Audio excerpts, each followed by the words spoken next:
Hey, what it do, guys? I hope you guys are well. Obviously, I'm just coming back with part two of this whole thing regarding the seven seals, right, in the book of Revelations, right. Now, I read you the seven seals, okay, the last time I went into the actual seven seals and in Revelation 7 and even in 8, right? But, I mean, sorry, Revelation 6 and 8. What I did not read and what I forgot to omit, I didn't forget to omit it, but I intentionally sort of omitted it because I kind of saw something and I thought, let me delve into it in the part two. Now, if you've already seen part one, please, if you have not seen it, I should say rather, please make sure you see it first before coming back to this one. Even though, but what I will say, please make sure you read Revelation 6, 7, and 8. Right. And this is why I wanted to delve into Revelation 7 now. And remember, this is an opinion piece, right? Now, you've heard a lot of people going on, many Christians going on about the last days, and this is something that happens, okay? And yes, it is quite an urgency to make sure that you have a relationship with God. This is something I've been saying, and even right now, and I'm talking as something as small as the electricity crisis we kind of have here in South Africa with this whole load shedding, where it was I when did I cover it? It was in episode 2, right, with the ESCOM issue. So yes, I think it was episode 2, and and I've been saying that, guys, you need to make sure you have a prayer life because things are gonna get a little bit tough, and God wants to save all these children. Now, I'm not deliberating this message as articulately as I should, but the truth is, we are in very testing times. I'm not gonna go and far out and say these are indefinitely the end times because no, I'm pretty much the type of person that has been shown that specific things, right, which are sort of adding up to the bigger picture, okay, and that's what prophets actually do. So I wasn't shown, oh, these are the end times and that's it. No. What I've been seeing is that there are certain signs and certain isolated incidents which I'm seeing, which sort of correlate with the processions that are leading to the end times. Like I was covering Jesus's prophecy, right, which also ties in with the revelations given there to the Apostle John. Okay, so now I'm delving into Revelation 7, and this is what I want you to see. Now, if you have not seen my episode 5, for one, if you remember the one I talk about, the where it was like, hallelujah, Babylon is falling, okay, and if you've not seen the following one, which was episode 6, all right, where I spoke about Donald Trump initially, right, two things over there stood out. And what was that? The weather, right? Because of, first, think about it, dark cloud, okay, and then I also spoke about in episode 6. You can go back to that and check it out yourselves. I'm not going to spoon feed you and repeat all of that right now because it's just a whole lot to take in, and I don't want to digress from what I'm about to say here.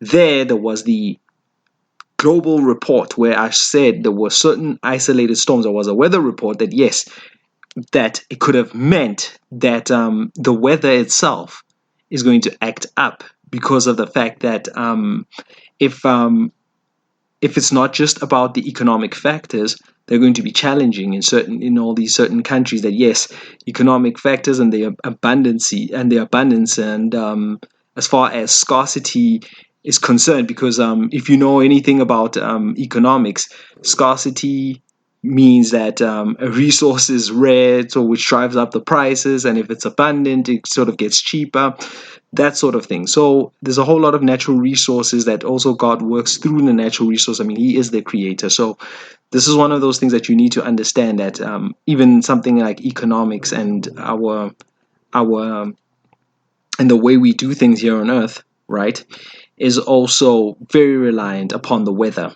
and everything else. So weather patterns are something that one should be very, very cognizant and mindful of the whole time. Now, over here, now Revelation 7. This one is very specific. Now, this is about the passage about the 144,000 people of Israel, right? In Revelation 7, I'm reading from the Good News, today's English version Bible, right? So I'm going to start reading at Revelation 7, and this is what it says. After this, I saw four angels standing at the four corners of the earth, holding back the four winds so that no wind should blow on the earth or the sea or against any tree. And I saw another angel coming up from the east with a seal of the living God.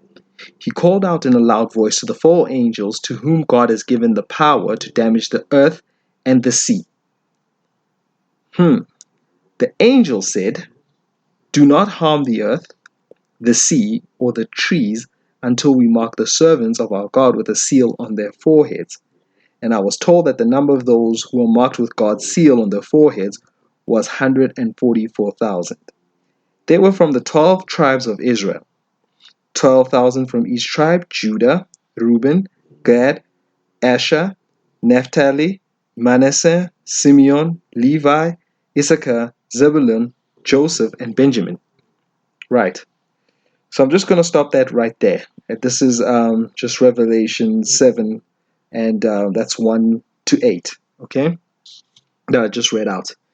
Sorry if I butchered the pronunciations. I do apologize if I did. But please, well, you're welcome to correct me in terms of the pronunciations and all that stuff. I did not really study the 12 tribes and how to pronounce everything as such. I know who they are because that was in the book of Numbers, and how they were when Moses took the children of Israel over to transition over to the promised land, while they were in the wilderness, right? They had to first walk and be divided into their 12 tribes. Okay, so this is what this is talking about. And of course, the role of prophecy then coming back to previous times and the timelines, of this 144,000, and why is this so significant? Now, with this said, I'm breaking down Revelation 7.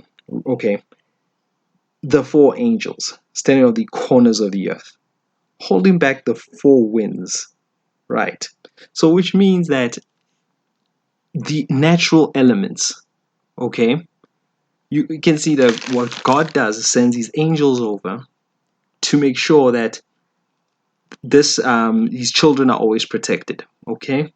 And whenever you passage through, like I gave an example, and guys, this is when I talk about what happened to me in Patreon. I think I should update that soon. That I was in a car accident, but I was being protected, right, by the angels, and I've made mention of this. Well, it sounds familiar, but I can't quite remember. But I need to go back to that. But I think I made mention of it, where I felt very protected, right? That I came out unscathed, and this was a prophesized in accident that I had, where it was actually prophesied in 2012 that I'll get into an accident and my car will be written off, and that happened in 2018. So yes, sometimes certain things are just destined to happen, but it was also said there that I would survive it. The only thing I should just make sure that there was a condition that I do not go drinking or do something stupid like that so that anyone gets hurt. Okay, so it was just one of those things that that was told to me, and in certain situations like that, that I do believe that God sent His angels there to just make sure that I'm fine and everything is that I carry out the purpose of my life, and also do His will here on earth and what I need to do as far as the will for me for my life, and yes, and my contribution to helping out, maybe it would be in the music industry or whatever it is that I do personally, and also things like what I'm doing right now with the youth ministry, because this is a critical time in our lives, right? So now going back to those what I spoke about in episode 5 and 6 regarding the weather, like even it goes as far as episode 1 where I spoke about that warning to Darwin City, because if you look at Darwin City and in Australia where I said that specifically, if you've seen that the city was rebuilt 4 times in its history, 3 times where it was down to natural disasters, right? The other times it was the Japanese airstrike. Okay, so when certain things are done, and we've seen it quite. We've seen with Ezekiel, we've seen it with Isaiah, I've seen it with Jeremiah, where they've prophesied and said, well, this is why you need to be turning to God and to stay away from false religions and things that do not honor God, right? And this is why I was talking about when I gave that warning there, regarding Darwin City, that, hey, this, have you guys ever thought about why it happened? Why you had to rebuild that city 4 times in history? Because of the fact that perhaps you honored somebody who did not honor God, okay? And I've said it unequivocally, and unequivocally. So this is up to people to now just start responding, and this is why I was called to give that warning that there's something that's going to happen over there. I don't know when, right? But like I said, guys, just be very mindful of what's happening this Saturday, because remember it's the Passover, and and also the full moon in Libra, which signifies justice. And I've also spoken about the lion of Judah, which represents the ferocious side of Jesus having to restore justice, because he's given a big, big honor in terms of God's ministry, where he is the head judge. There's no telling him what to do. So again, you'll have to go into my Patreon, because there's a lot of personal elements over there. For the stuff that's got on my personal elements, I keep it over there. But in any case, I just feel need to share that. Be mindful of what happens from the 27th onwards, because the 27th, like I said, is that full moon. And full moons in astrology, okay, signifies endings, signifies completions. So a completion, meaning that justice is about to roll out, means that in the days to follow, and I'm not necessarily saying that it will happen all by the 27th. No. I'm saying in the days to follow. This is like a grace period. From there, start watching what happens. And I've also been speaking about things like and you've also noticed my interview with Master Chef Toast recently, where I've also specifically said, please be mindful of the fact that we are now transitioning to days where certain truths are going to be taken out. And you've heard things about this whole COVID and this whole COVID situation, and there's a third wave coming. I'm like, no. Just be careful. It's one thing I know, and this was not necessarily my prophecy. It's a prophecy of a friend of mine that I know, but it also was revealed to me in a dream space, where he showed me from October of last year that basically, even in our country, in South Africa specifically, the ANC have lost all control.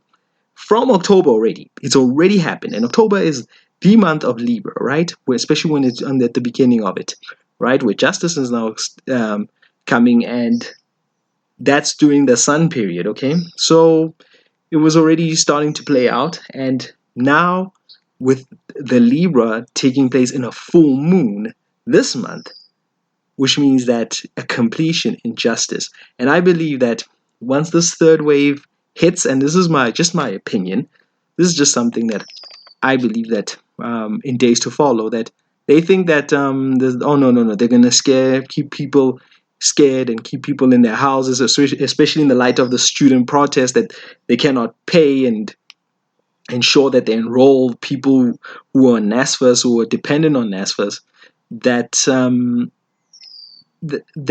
eventually it's going to happen where people are just going to just keep on protesting. Nothing's going to stop them. And this COVID scare tactic thing it's not going to work. It's going to come to a null, really. It's just going to nullify everything that they're trying to achieve, and because now they've pretty much run out of money, so the money talks, and if they cannot put the resources behind what they're trying to enforce, then it's actually quite, yeah, I forgot the word I was looking for, but it's futile in any case. So there's nothing much they can do at this point, moment in time, and you're just going to see the triggering effects. Like I was talking about, justice coming, justice coming. There's justice now about to unveil, right? And this is not me saying these are the last days as per se, but what I am going to say is that you're now going to start seeing God leading a revival, and Jesus is going to be taking the helm. These are just the signs of things to come. Okay, these are just the signs of things to come. Because remember, I explained that things can be very cyclical. Okay, because that's how the Hebrew calendar works. You use the Gregorian calendar. It's very linear, meaning it's just on a particular straight continuum. But from what I know with the Hebrew calendar and the Jewish calendar, it's just that things just sort of come back to a cyclical stance. Just like how we have 365 days in a year. Even the whole the lunar, the solar eclipse, like I was telling you about astrology, it all comes back to a 360-degree angle. It comes full circle, and also just remember something. Notice here that there's 12 tribes, 12 tribes of Israel, right? 12 tribes of the Israeli people, right? And also notice another common denominator in astrology is that there's 12 different astrological signs, 12 different tribes that people belong to in the Gregorian calendar, away from the Jewish calendar. So how cyclical and how connected is everything over here? So that is why I was saying, and I was going back to that point, and I was beating it, that this whole thing about what's going to happen on the 27th from this Passover, okay? And remember, Passover is when Jesus was also had the Last Supper with these apostles and these disciples. Sorry, yes. So yes, people. I'd just love to know your thoughts. Just let me know exactly if you're picking up any strange things that are just happening, and you just feel like maybe you wanna expand upon it. I'm open to comment. I'm open up to dialogue. Yes, like I said, this is just the opinion piece. And I just have to feel like it's only fair and only proper to put and not take credit for everything that I'm doing and the things that I've put up, because I'm only giving you a small portion of the bigger picture, which is available here in the Bible. So much love and light, and we'll speak soon. Much love. Cheers.